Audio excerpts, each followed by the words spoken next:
Hello guys, কেমন আছো তোমরা? আশা করি তোমরা সবাই অনেক ভালো আছো। তো আজকে আমরা একটি আরো তামিল হরর মুভি এক্সপ্লেন করব, যেটা কিনা ভয়ের সাথে আরো অনেক বেশি ইন্টারেস্টিং। তো মুভির নাম হলো কাত্তেরি। এর অর্থ হলো শয়তান বা ভূত বা পিচাস ইত্যাদি বলতে পারো। তো ছবিটিতে কয়েকজন লোক গ্রামের একটি জায়গায় গুপ্তধন খুঁজতে যায় এবং সেখানে যাওয়ার পরে তাদের সাথে অনেক ভয়ানক এবং মজার কিছু ঘটনা ঘটতে থাকে এবং তারা কি সত্যি সেই গুপ্তধন খুঁজে পাবে নাকি অন্য কোনো রহস্য খুঁজে পাবে তা জানতে পারবো। চলো তাহলে ভিডিও শুরু করি। তো কাহিনী শুরু হয় 1968 সালের দৃশ্য দেখিয়ে, যেখানে একটি গ্রামের মেলা হচ্ছে এবং এই মেলায় গ্রামের প্রায় সবাই উপস্থিত আছে এবং তারা সেখানে নিজেদের মতো আনন্দ করতে থাকে এবং অন্যদিকে দেখা যায় একটি লোক সেখানে থাকা একটি কারেন্টের খুঁটি কাটছে। এরপর সেখানে আরো একটি লোক আসে এবং লোকটি হঠাৎ করে সেই লোকটির পেটে ছুরি ঢুকিয়ে তাকে মেরে ফেলে। তো এরপর এই লোকটি আবার সেই কারেন্টের খুঁটি ফেলার চেষ্টা করে এবং এখানে যেহেতু খুঁটিটি কাটাই ছিল তাই সেই লোকটি একটু ধরেই সেটাকে ফেলে দিতে পারে এবং যখন খুঁটিটি পড়ে যাচ্ছিল তখন একটি কারেন্টের তার মেলার ভেতর দিয়ে যায় এবং যার কারণে মেলায় উপস্থিত থাকা সবাই মুহূর্তের মধ্যে কারেন্টের শকে মারা যায় এবং এক পলকেই পুরো গ্রাম শ্মশানে পরিণত হয়ে যায় এবং সেখানে গ্রামের আর কেউই বেঁচে থাকে না এবং এই দৃশ্যটি এখানে শেষ হয়ে যায়। এরপর 2019 সালের দৃশ্য দেখানো হয়, যেখানে ন্যানা নামের একজন গুন্ডার আন্ডারে কালী, শঙ্কর এবং গাজা নামের 3 জন লোক কাজ করত এবং তারা এখন ন্যানার অর্ডারে কামিনী নামের একজনকে কিডন্যাপ করতে এসেছে এবং এই কামিনী হলো সাইক্রেটিস্ট। কিছুদিন কাছে কামিনীর কাছে ন্যানার আরেকটি লোক এসেছিল যার নাম ছিল মানি। তবে যেদিন থেকে মানি কামিনীর কাছে গিয়েছিল সেদিন থেকে তাকে আর খুঁজে পাওয়া যাচ্ছে না। তাই শঙ্কর, গাজা ও কালী কামিনীর কাছে মানির ব্যাপারে জিজ্ঞেস করলে কামিনী তখন পালাতে শুরু করে আর সেখান থেকে কালী কামিনীকে ভুল করে ছাদ থেকে নিচে ফেলে দেয়। কিন্তু তারা 3 জন যখন নিচে নেমে আসে তখন তারা দেখতে পায় কামিনীর কিছু হয়নি, সে একদম ভালোই আছে। তো এরপর সেখানে ন্যানার সাথে কাজ করা পুন্নম বলম নামের একটি লোক এসে কামিনীকে কিডন্যাপ করে নিয়ে চলে যায়। আসলে এই ন্যানা হলো একজন বয়স্ক লোক। এরপর ন্যানা কালী, শঙ্কর এবং গাজাকে সাবধান করতে থাকে, কেননা কালী, শঙ্কর, গাজা এবং আরো তাদের একজন বন্ধু ছিল যারা কিনা 4 জন মিলে ন্যানার মাল চুরি করেই ন্যানার কাছে বিক্রি করেছে এবং এক কথায় বলা যায় তারা ন্যানার সাথে চিটিং করেছিল। আর কিরণ নামের আর একজন সেই মালের টাকা বিক্রি করে মানিকে দিয়েছিল, কিন্তু মানিকে তো এখন পাওয়া যাচ্ছে না এবং মানিকে তখন থেকে পাওয়া যাচ্ছিল না যখন সে ওই কামিনী ডক্টরের কাছে গিয়েছিল। তাই ন্যানা কালী, শঙ্কর এবং গাজাকে হুমকি দিয়ে বলে 24 ঘন্টার মধ্যে যদি আমি আমার টাকা ফেরত না পাই তাহলে তোমাদের অবস্থা আমি খারাপ করে দিব। এদিকে কিরণকে দেখা যায় যে সে শ্বেতা নামের একটি মেয়েকে বিয়ে করেছে। এরপর তাদের বাসর রাতে কালী, গাজা এবং শঙ্কর আসে এবং সেখানে বসে থাকে। এখানে একটি ফানি দৃশ্য হয়। এরপর তারা ন্যানার দেওয়া হুমকির ব্যাপারে কিরণকে জানায়। আসলে কিরণ ন্যানার থেকে ভালো অঙ্কের টাকা নিয়ে সে নিজে আলাদা সেটেল হতে চাইছিল, তবে ওই সব টাকাই এখন মানির কাছে আর মানি কোথায় আছে তা কেউই জানে না। এইসব কথা শুনে শ্বেতা তাদের 4 জনকে একটি বুদ্ধি দেয় এবং বলে, তোমরা ন্যানার আস্তানা থেকে যে কামিনীকে কিডন্যাপ করেছো তার বাবার কাছ থেকে টাকা চাইবে, এরপর সেই টাকাই তোমরা ন্যানাকে দিবে, তাহলে তো ন্যানা তার টাকা পেয়ে যাবে। এরপর এই বুদ্ধির পরের দিন তারা একটি গাড়ি ম্যানেজ করে। এরপর কিরণ যখন মাস্কের ব্যাপারে জিজ্ঞেস করে তখন গাজা প্লাস্টিকের একটি পলিথিন বের করে এবং এটাকে পড়তে বলে। এরপরে তারা কোনো রকমে সেই পলিথিন পরে ন্যানার আস্তানায় কামিনীকে কিডন্যাপ করতে যায়। কিন্তু মজার ব্যাপার হলো ন্যানার লোকজন তাদের আওয়াজ শুনে তাদেরকে চিনে ফেলে এবং অপরদিকে একটি পুলিশ কনস্টেবল যখন রাস্তা দিয়ে যাচ্ছিল তখন সে গাড়িতে পলিথিন মুখে দিয়ে শঙ্করের অপেক্ষা করতে থাকে এবং শঙ্কর গাড়িতে যখন বিভিন্ন অঙ্গভঙ্গি করতে থাকে যা দেখে পুলিশ তাকে প্রশ্ন করে এবং তখন শঙ্কর পুলিশকে গাড়ির পেছনে নিয়ে যায় এবং সেখান থেকে সে কনস্টেবলের মাথায় আঘাত করে এবং গাড়ির ডিক্কিতে পড়ে ফেলে। এরপরে সেখানে ন্যানার লোক জানতে পারে যায় যে কিরণের কাছে যে বন্দুকটি আছে সেটা আসল নয়, আর ঠিক তখনই সেটা পুলিশের পোশাক পরে সেখানে চলে আসে আর তারা ন্যানার লোককে বোকা বানিয়ে কামিনীকে কিডন্যাপ করে সেখান থেকে নিয়ে যায়। তারপর গাড়িতে করে কিছু দূর আসার পরে কিরণ কামিনীকে মানির ব্যাপারে জিজ্ঞেস করলে তখন কামিনী বলে, ও তো আমারই পেশেন্ট যে 4 দিন আগে আমার কাছে গিয়েছিল,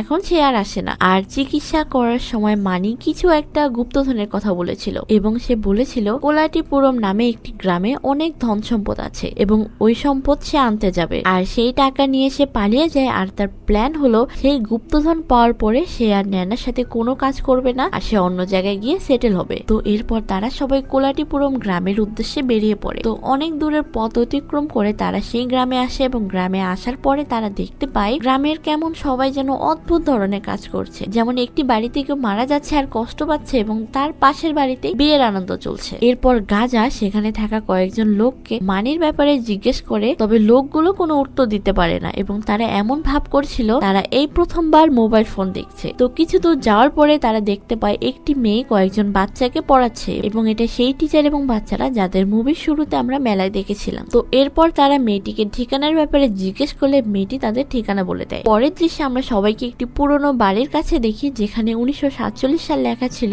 এবং এই বাড়িতে একটি দম্পতি এবং তাদের একটি মেয়ে বাস করত। তারা সবাই তখন কিরণ সহ বাকিদেরকে স্বাগতম জানায়। এরপর কিরণ বাচ্চাটিকে মানির ছবি দেখে জিজ্ঞেস করে এবং এখানে মেয়েটি কিছু বলতে যাবে তখনই তার মা তাকে থামিয়ে দেয় এবং অন্য কিছু বলতে থাকে। এই বিষয়টি কিরণ খেয়াল করে এবং যার কারণে সেই মহিলাটিকে থ্রেট দিয়ে মানির ব্যাপারে জিজ্ঞেস করতে থাকে। তো এখানে তারা সবাই মিলে সেই পরিবারটিকে বন্দি বানিয়ে ফেলে এবং তারা সিদ্ধান্ত নেয় যতক্ষণ না তারা মানির খোঁজ পাবে ততক্ষণ তারা এখান থেকে কোথাও যাবে না। এরপর আমরা সন্ধ্যার দৃশ্য দেখি যেখানে কিরণ সহ বাকিরা সবাই মিলে তাস খেলছিল আর আমরা কামিনীকে একা বসে থাকতে দেখি। সে দরজার বাইরে এক দৃষ্টিতেই কিছু একটা দেখছিল। তাকে দেখে কিরণ ভাবে হয়তো সে পালানোর প্রস্তুতি নিচ্ছে, তাই সে শঙ্করকে ইশারা করে বলে দরজা বন্ধ করতে। আর এমনটা করতেই কেউ তখন একজন এসে দরজায় কড়া নাড়তে শুরু করে। তো দরজা খুলতেই তারা সেই পুলিশ কনস্টেবলকে দেখতে পায় যে শঙ্কর তাকে মাথায় বাড়ি মেরে গাড়ির ডিক্কিতে ভরেছিল। তো পুলিশের মানসিক অবস্থা এখন ঠিক নেই এবং এদিকে ঘরের ভিতরে অদ্ভুত রকমের ঘটনা ঘটতে থাকে। তো ঘরের এক কোণে বসে থাকা বাচ্চা মেয়েটি হঠাৎ করে কিরণের হাতে থাকা সব কার্ডের নাম্বার বলতে শুরু করে যে কেমন করে সে চাল দিলে জিততে পারবে। এটা শুনে তো কিরণ অবাক হয়ে যায় এবং সে বাচ্চাটির মা বাবাকে বলে সে এত ছোট বয়সে কেমন করে এই কার্ডটি খেলতে পারে। তো এরপর আমরা দেখি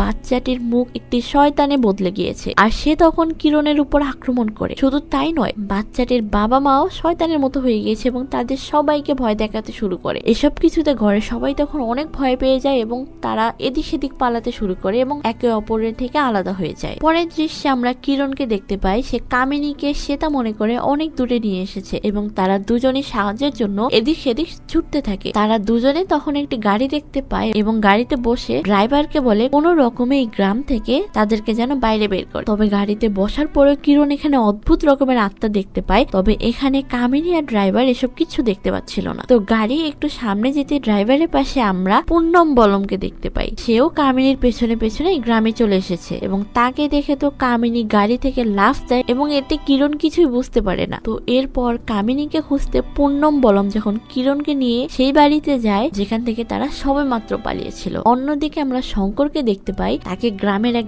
বৃদ্ধের আত্মা ভয় দেখাচ্ছে এবং আর এমনটা গাজা এবং কালের সাথে হচ্ছিল। তারা প্রতিবারই গ্রাম থেকে বের হওয়ার চেষ্টা করছে এবং প্রতিবারই তারা সেখানেই ফিরে আসছে। এরপর কালী একটি স্কুলের সামনে যায় এবং সেখানে একটি টিচারের আওয়াজ শুনতে পায় এবং এখানে টিচার বাচ্চাদেরকে পড়াচ্ছিলেন, মানে নাইট ক্লাসের মতো আর কি। তো কালী এবং গাজা তার কাছে সাহায্য চায়, তবে টিচারটি তাদের মুখের উপরে দরজা বন্ধ করে দেয় এবং তাকে দেখে মনে হচ্ছে সে যেন কোনো কথাই শুনতে পায়নি। এদিকে আমরা কিরণ, পুন্নম বলম এবং ড্রাইভারকে দেখতে পাই তারা আবার সেই বাড়িতে চলে এসেছে এবং সেখানে তারা কামিনীকে পায় না। কিন্তু সে তাকে ঠিকই খুঁজে পায় এবং সে তাকে দেখে পুন্নম বলম আর ড্রাইভার অনেক ভয় পেয়ে যায় এবং সে তাদের উপর আক্রমণ করে এবং তাদের অজ্ঞান করে ফেলে। এরপর কিরণ শ্বেতাকে নিয়ে গাড়িতে উঠে এবং যাওয়ার সময় কিরণ শ্বেতাকে বলে পুন্নম বলম তোমাকে দেখে ভয় পেয়ে গেল কেন? যা শুনে শ্বেতা কিছুই বলে না এবং তখন তারা গাড়ি নিয়ে পালাতে যায়, তবে তারা পালাতে পারে না আর গাড়ি তাদের কন্ট্রোল না থাকার কারণে এদিক সেদিক চলতে শুরু করে। এরপর গাড়িটি সেই স্কুলের সামনে গিয়ে থামে যেখানে কালী আর গাজা আগে থেকে ছিল। তখন কালী কিরণকে সেই টিচারের ব্যাপারে বলে এবং কিরণ সেই টিচারের কাছে যায়। সেই সময় গ্রামের আরো এক লোক এসে তাদের ব্যাপারে জিজ্ঞেস করে। কিরণ লোকটিকে বলে তারা সবাই এই গ্রাম থেকে বাইরে বের হওয়ার রাস্তা খুঁজছে এবং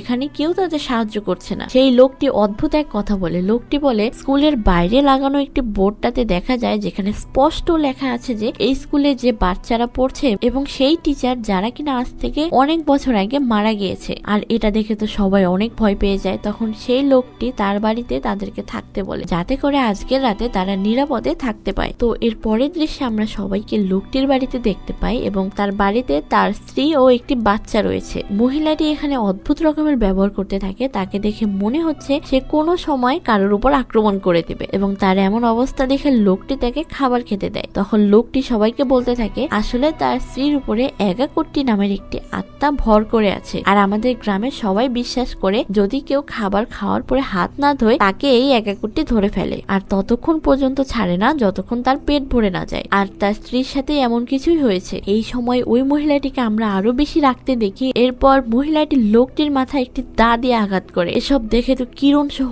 সবাই মহিলাটি থেকে পালাতে শুরু করে এবং তারা সাথে করে সেই লোকটিকে এবং ছোট্ট বাচ্চাটিকে নিয়ে যায়। লোকটিকে তারা পাশের একটি হসপিটালে নিয়ে যাওয়ার সিদ্ধান্ত নেয় এবং যাওয়ার পথে আরো একটি দুর্ঘটনা ঘটে। আমরা গ্রামের এক পুলিশ অফিসারকে দেখি যে কিনা আগের পুলিশের থেকেও আলাদা এবং এই পুলিশ কোনো এক চোরকে ধরার চেষ্টা করছে। তখন কিরণরা পুলিশকে দেখে একটি গাছের পেছনে লুকিয়ে পড়ে এবং এখানে সেই পুলিশ সবার চোখের সামনে চোরকে গুলি করে মেরে ফেলে এবং ততক্ষণে পুলিশ সবার আওয়াজ শুনতে পায় কিন্তু কোনোভাবে তাদেরকে খুঁজে পায় না। এরপর কিরণ দেখতে পায় যে তারা যে লোককে আর বাচ্চাকে এনেছিল তারা হঠাৎ গায়েব হয়ে গেছে। তো কিরণ আর শ্বেতা এসব কিছুই বুঝতে পারছে না এবং তারা সবাই মিলে তখন গ্রামের অন্যদিকে যেতে শুরু করে এবং যাওয়ার পরে তারা আকাশে পতাকা ফুটতে দেখতে পায়। এখানে কামিনী তাদের আগে থেকে উপস্থিত ছিল এবং এসব দেখে মনে হচ্ছে সেখানে হয়তো মেলা হচ্ছে এবং এই মেলায় কোনো মানুষ নেই, তবে চারপাশে অনেক আলোকিত ছিল এবং গান বাজনা হচ্ছিল। কিরণ সেখানে একটি বাচ্চাকে দেখতে পায় যে কিনা কান্না করছিল এবং বাচ্চাটির সাথে কথা বলতে গেলে বাচ্চাটি হঠাৎ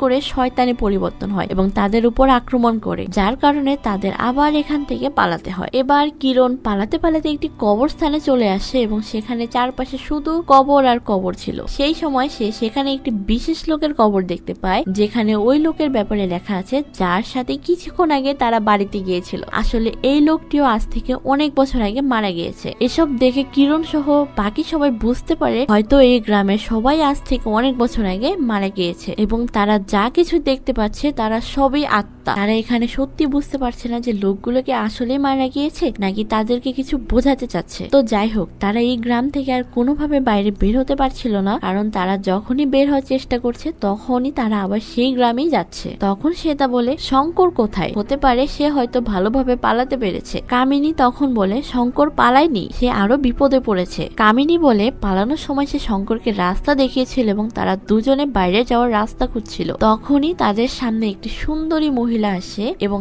তার নাম ছিল মাতম্মা। কামিনী বলে মাতম্মা তাদের সামনে এসে বলে আমি কি সুন্দরী? সেখানে কামিনী কিছু না বললেও শঙ্কর বলে হ্যাঁ তুমি সুন্দরী এবং হঠাৎ করে মাতম্মা তখন শয়তানের রূপে চলে আসে এবং শঙ্কর তাকে ভুল করে অসুন্দর বলে ফেলেছিল এবং এমনটা শোনার পরে মাতম্মার আত্মা তাকে নিয়ে গায়েব হয়ে যায়। তো এখানে কামিনীর বলা কথায় কেউ বিশ্বাস করে না, তবে শ্বেতা তার কথা মেনে নেয়। শ্বেতা বাকিদেরকে বলে যে মাতম্মার আত্মার ব্যাপারে জানে এবং সে একটি নোবেলের মধ্যে তার ব্যাপারে পড়েছে। পৌরাণিক কথা অনুযায়ী মাতম্মা একটি পুরনো শক্তি যাকে রাতের বেলা রাস্তায় পাওয়া যায়। সে তার প্রতি ভিকটিমকে জিজ্ঞেস করে আমি কি সুন্দরী? যদি লোকটি তার উত্তরে হ্যাঁ বলে তাহলে সে তাকে ধরে ফেলে, আর যদি না বলে তারপরেও তাকে সে ধরে ফেলে। তবে তারা যদি মাতম্মাকে কনফিউজ করে দেয়, মানে এটা বলে যে পরে বলবো বা এরকম আরো অনেক কিছু বলে, তাহলে মাতম্মা তাকে ছেড়ে চলে যায়। তো এখানে সে তা বিশ্বাস করে শঙ্করকে মাতম্মাই ধরেছে, হয়তো সেই গ্রামের গুপ্তধনের ব্যাপারে জানে। তো এ কথা বলার সময় কিরণ সেটাকে সন্দেহ করতে থাকে, কারণ সেটা এখানে এসব কিছুর ব্যাপারে কিভাবে জানে। তো এরপরও কিরণ সেটাকে কিচ্ছু বলে না এবং তারা মাতম্মাকে খুঁজতে থাকে যাতে করে তারা সেই গুপ্তধনের ব্যাপারে জানতে পারে। তো এরপর রাস্তায় তারা মাতম্মাকে দেখতে পায় এবং তাতে দেখে সেটা অদ্ভুত রকমের ব্যবহার করে এবং সেখান থেকে পালিয়ে যায়। মাতম্মা তখন সবার উপরে আক্রমণ করে এবং তাদেরকে বন্দি বানিয়ে ফেলে। এর পরের দৃশ্যে আমরা শঙ্কর, কালী, কামিনী এবং গাজাকে একটি ঘরে বন্দি থাকতে দেখি এবং যেখানে মাতম্মা তাদেরকে ধরে নিয়ে এসেছিল এবং এই ঘরেই তারা মানির কাটা মাথা দেখতে পায়। আর এটা দেখে তো তারা বুঝতে পারে মানিও এখানে গুপ্তধন খুঁজতে এসেছিল এবং যার কারণে তার এই অবস্থা হয়েছে। আর এত কিছু হয়ে যাওয়ার পরও কিরণের মাথা থেকে গুপ্তধনের লোভ একদমই যায়নি। সে তো মাতম্মার আত্মার কাছে তার ব্যাপারে জিজ্ঞেস করে, যা শুনে মাতম্মা তখন হাসতে শুরু করে এবং মাতম্মা বলে আমি তো তোমাদের গুপ্তধনের ব্যাপারে বলবো না, তবে একটি কাহিনী শোনাবো। এবং এই কাহিনী হলো কুলাটিপুরম গ্রামের, যেখানে অনেক বছর ধরে বিভিন্ন ধরনের ঘটনা ঘটে আসছে এবং এই কাহিনীতে অদ্ভুত রকমের কথা আছে যেগুলো একেবারে সত্যি, তবে কিছু কিছু কথা মিথ্যেও আছে এবং যে তার এই সত্যি মিথ্যার ব্যাপারটা ধরতে পারবে তাকে সেই গুপ্তধনের ব্যাপারে বলবে, তবে তারা যদি না পারে তাহলে তাদের মানির মতো অবস্থা করবে। আর এখান থেকে কাহিনী চলে যায় অতীতে। তখন সময় হলো 1960 সালের, যেখানে মাতম্মা আর তার বোন মোহিনী তাদের চাচার সাথে একই গ্রামে থাকতো। মাতম্মা সব সময় তার বোনকে জিজ্ঞেস করতো সে কি সুন্দরী এবং তাদের পরিবারে আর কেউই ছিল না, তাদের জীবন অনেক কষ্টে কাটছিল এবং মোহিনীর চাচা একজন নেশাখোর লোক ছিল ছিল, যে কিনা নেশার কারণে দুই বোনকে দিয়ে কাজ করাতো এবং যে টাকা আসতো সেই টাকা দিয়ে সে আবার নেশা করতো। মাতম্মা এখানে বিভিন্ন ধরনের জড়িবুটি বানিয়ে বিক্রি করত এবং গ্রামে আরো মগম নামের একটি পুলিশ অফিসার সুদ হিসেবে তার থেকে কিছু টাকা নিত, আর যা থাকতো সেগুলো তার চাচা কেড়ে নিত। তো এরপর একদিন তাদের চাচা তার শ্রমিকের সাথে মোহিনীকে বাইরে কুয়ো খুঁড়তে বলে। শ্রমিক যখন কুয়ো খুঁড়ছিল তখন তারা কুয়োর ভেতরে একটি গর্ত দেখতে পায়, যেটা খুব দ্রুত তাকে নিজের দিকে টানছিল এবং তারা বুঝতে পারে এখানে হয়তো আগে থেকেই কোনো কুয়ো ছিল। আর কুয়োর গভীরতা মাপার জন্য শ্রমিক লোকটি মাতম্মাকে একটি হারিকেন আনতে বলে। এরপর তারা হারিকেনটি কুয়ার ভেতরে পাঠায় এবং তখনই কেউ জোরে হারিকেনটিকে টেনে নিয়ে যায়। এরপর তারা যখন দড়ি ধরে টান দেয় তখন হারিকেনের জায়গায় একটি পাত্র আসে, যেটা কিনা পুরো স্বর্ণ দিয়ে ভরা ছিল এবং এটা দেখে তো তারা তিনজনই অবাক হয়ে যায় এবং শ্রমিক লোকটির অনেক লোভ হয়। এবং লোকটি যাওয়ার পরে মোহিনী আর মাতম্মা একটি চিঠি দেখতে পায়, যেখানে লেখা ছিল এর পরিবর্তে তোমাদের কাছে যা আছে তা পাঠাও। আর এটা পরে তারা দুজনে ভাবতে থাকে যে সেখানে তারা কি দিবে। অনেক চিন্তা করার পরে তারা কুয়োর ভেতরে দুটি মুরগি ফেলে দেয়, আর এর বদলে তারা আগের পাত্রের থেকেও একটি বড় পাত্র পায় এবং এটা দেখে তো তারা দুজনে অনেক খুশি হয়ে যায় এবং তারা সেটিকে লুকিয়ে ফেলে। এবং ততক্ষণে সেই শ্রমিক লোকটি অনেক হারিকেন নিয়ে সেখানে চলে আসে, যাতে করে সে আরো অনেক বেশি ধন সম্পদ পায়। তবে এবার হারিকেন পাঠালে তার বদলে ভাঙা হারিকেন ফেরত পাঠানো হয়। হতে পারে কুয়োর ভিতরে যেই প্রাণীটি আছে সে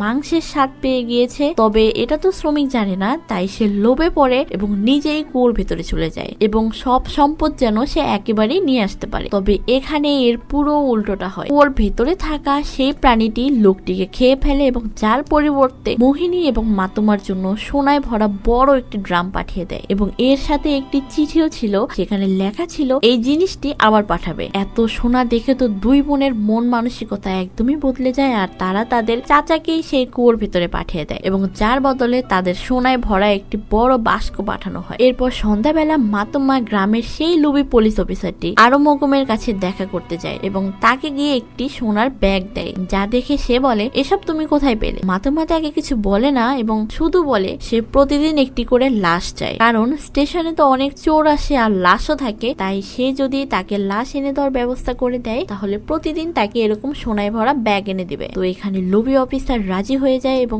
যার কারণে সে নির্দোষ মানুষদেরকে মারতে শুরু করে। এবং এখানে আমরা সেই দৃশ্য দেখতে পাই যেখানে কিরণ সহ বাকিরা পুলিশকে একটি চোরকে মারতে দেখেছিল। আসলে এতক্ষণ গ্রামের মধ্যে যা কিছু ঘটেছিল তা সবই আগের ঘটনা এবং তারা এখানে ঘটনাগুলি পুরো মুভির মতো দেখতে পাচ্ছে। তো এরপরে একদিন আরো মুগম মাঝরাতে মাতম্মার বাড়িতে আসে এবং সব সোনা দেখে ফেলে। এসব দেখে তো তার মনে আরো অনেক বেশি লোভ হয়, যার কারণে সে তার দুই বোনকে হুমকি দেয় এবং তখনই হঠাৎ করে ঘরের ভিতরে একটি শয়তান চলে আসে, যার শরীর পুরো নীল ছিল আর সে তাদের দিকে আসছিল। সে আগে থেকে এর ব্যাপারে কিছু জানতো। আরমুগম তাদের সবাইকে বলে তোমরা এই প্রাণীর চোখের দিকে একভাবে তাকিয়ে থাকবে, কারণ এমনটা না করলে এই প্রাণী আমাদের কাছে আসবে আর তার চোখের দিকে তাকিয়ে থাকলে সে আর আমাদের কাছে আসবে না, আর যদি কাছে আসে তাহলে সে তাকে নিয়ে চলে যাবে। আরমুগম, মহিমি ও মাতম্মা এমনটা করে, তবে তাদের সাথে যে কনস্টেবলটি ছিল সে ভয়ে নিজের চোখ নামিয়ে ফেলে এবং এই কারণে সেই প্রাণীটি তাকে মেরে তার লাশ সেখান থেকে নিয়ে চলে যায়। আর সে রক্ত দিয়ে দেয়ালে কিছু লিখে যায়, সেখানে লেখা ছিল কুয়োকে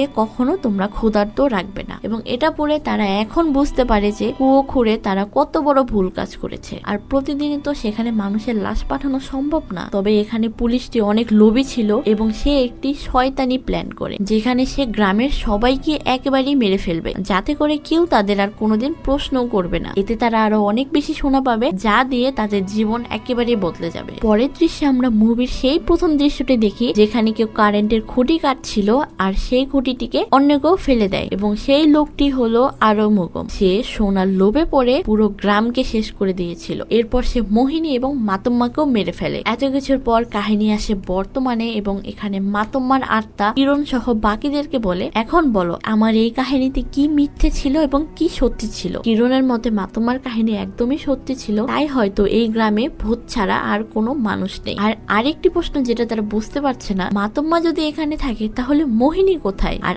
আরমুগমের বা কি হলো? তখন মাতম্মা হেসে বলে মোহিনী তো তোমাদের সাথেই আছে। আর তখনই আমরা কামিনীকে দেখি যে সবার সামনে ভয়ানক চেহারায় বদলে যায়। হ্যাঁ, তোমরা ঠিকই বুঝতে পেরেছো, কামিনী নামে যে ছিল সেই আসলে মোহিনী ছিল, যে কিনা সবাইকে ধোকা দিয়ে এখানে এনেছে যাতে করে সবাইকে মেরে ফেলতে পারে। আর এতে সেও সফল হবে। তবে এর আগে সেখানে পুন্নম বলম চলে আসে, যে কিনা একজন তান্ত্রিকও ছিল। এখানে জানা যায় পুন্নম বলম আগেই কামিনীর ভেতরে মোহিনীর আত্মাকে দেখে ফেলেছিল, তাই সে তাকে ধরার চেষ্টা করছে এবং তখন পুন্নম বলম সহ বাকিরা কামিনীকে পুড়িয়ে মেরে ফেলে আর তার ভেতরে থাকা মোহিনীর আত্মাকে একটি বোতলের মধ্যে ভরে ফেলে। তবে বিপদ এখনো শেষ হয়নি। এখানে মাঝরাত হয়ে এসেছে আর আমরা ঘরের ভিতরে সেই প্রাণীটিকে দেখতে পাই। সে আসলে তার শিকার ধরতে এসেছে আর এই প্রাণীটি তখন অনেক রূপ ধারণ করে যাতে সে সবাইকে এক এক করে নজর রাখতে পারে আর কারো নজর যদি তার উপর থেকে সরে তাকে সে মেরে ফেলবে। তবে কিছুক্ষণ পরে সকাল হয়ে যায় আর সূর্যের আলোতে এই প্রাণীটিও গায়েব হয়ে যায়। তবে কিরণ সহ বাকিদের জীবন তো ভূত থেকে রক্ষা পেয়েছে, তবে পুন্নম বলম তাদের উপরে বন্দুক তাক করে এবং সে বলে তার বাবা মানে ন্যানা বলেছিল তোমাদের সবাইকে মেরে ফেলতে। পুন্নম বলম যখন তাদেরকে মারার চেষ্টা করে এবং দৌড়াদৌড়ির কারণে সে নিজেই নিজেকে গুলি করে মেরে ফেলে আর এটা দেখে তারা সবাই বাইরে বেরিয়ে আসে এবং সেখানে তারা শ্বেতাকে দেখতে পায়। এরপর তারা সবাই এই গ্রাম থেকে বাইরে বেরিয়ে আসে। এরপর আমরা শহরের দৃশ্য দেখতে পাই যেখানে কিরণ টাকায় ভর্তি ব্যাগ নিয়ে ন্যানার কাছে যায়। কিরণ তাকে বলে এখন সে আর তার সাথে কাজ করতে চায় না, তাই সে তার ঋণ পরিশোধ করছে। ন্যানাও এতে রাজি হয়ে যায় আর কিরণ এখানে অদ্ভুত একটি কথা বলে। কিরণ ন্যানাকে আরমুগম বলে ডাকে। এর মানে হলো কিরণ তার ব্যাপারে সবই জানতে পেরেছে এবং এই নাম শুনে ন্যানার মুখের অবস্থা তো একদম বদলে যায় এবং কিরণ চলে যাওয়ার সময় ন্যানাকে সেই বোতলটি দেয় যেখানে মোহিনীর আত্মা ভরা ছিল এবং এটা তাকে কিরণ উপহার হিসেবে দেয়। তো এখানে ন্যানা তো এই বোতলের ব্যাপারে কিছুই জানে না, তাই সে কিছু না ভেবে বোতলের মুখা খুলে দেয়, যার কারণে মোহিনীর আত্মা বেরিয়ে আসে এবং আরমুগমের উপর আক্রমণ করে। আর অন্যদিকে আমরা কিরণ এবং শ্বেতাকে দেখি। কিরণ শ্বেতাকে বলে ন্যানাই আসলে আরমুগম। শ্বেতা তখন বলে তুমি তো মোহিনীকে ধরেছো, আতম্মাকে তো ধরতে পারোনি। কিরণ তখন শ্বেতার দিকে তাকায় আর শ্বেতার চেহারা অন্যরকম হয়ে যায় এবং সে মাতম্মার মতো হয়ে কিরণকে বলে আমি কি সুন্দরী? মানে গাইস তোমরা কি বুঝতে পেরেছো? আর যদি বুঝে থাকো তাহলে কমেন্টে অবশ্যই বলবে। এবং এরই সাথে এই মুভিটি এখানে শেষ হয়ে যায়। তো কেমন লেগেছে এই মুভিটি তা অবশ্যই জানাবে আর আমার এক্সপ্লেনেশন কেমন হয়েছে তা জানাবে। আর তোমরা আমাকে সাপোর্ট করো যাতে আমি তোমাদেরকে আরো ভালো ভালো মুভি উপহার দিতে পারি। আর আমি তো নতুন, আমার ভয়েস তোমাদের অনেকের পছন্দ নাও হতে পারে, তবে আমি চেষ্টা করব আরো বেটার এক্সপ্লেনেশন করার জন্য। তো আজকের মতো বিদায় নিচ্ছি। টেক কেয়ার, বাই বাই, আল্লাহ হাফেজ।